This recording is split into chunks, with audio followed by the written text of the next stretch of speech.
Dr. Venus Rastaman Cherry is one of Saint Lucia's leading advocates for vulnerable and underprivileged youth. Before his rise to prominence, he was one of those youth.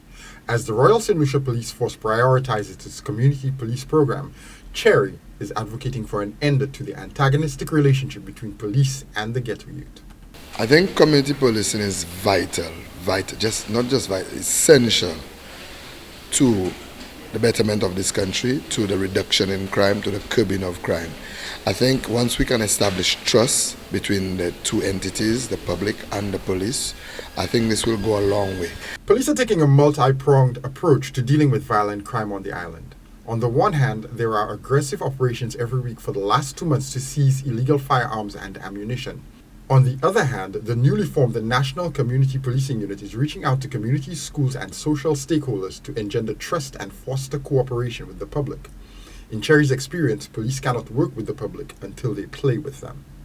So I think community policing plays a vital role, but not just community policing. I think police also need to be more involved in sports, because community policing goes a long way when you play football against the police, or when you play cricket against the police, or when you in a domino competition against the police. You feel that sense, boy, guys, today I'm going to beat the police, and you don't mean physical, but you mean in competition.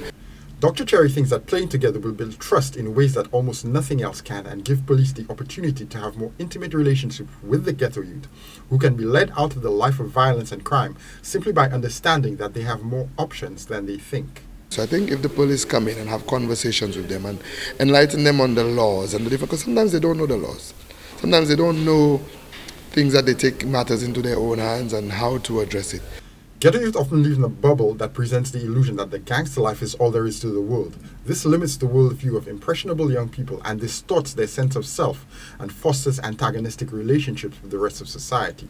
But not only that, I think if there's more community policing, there will be less crime, not because people are reporting crime, but because the young members of our communities who are engaging in those crimes will feel a sense of responsibility, a sense of belonging as well. I think most times they feel neglected, they feel outcast, and they feel like society don't see them as vibrant members of the society. So I think if vulnerable young people who are both the victims and perpetrators of violent crime can gain the self-esteem and intelligence to exchange antagonism for integration into the socio-economic fabric, it could not only have a dramatic effect in the present, but could also severely limit the transmission of the culture of violence to a new generation that is now in primary school.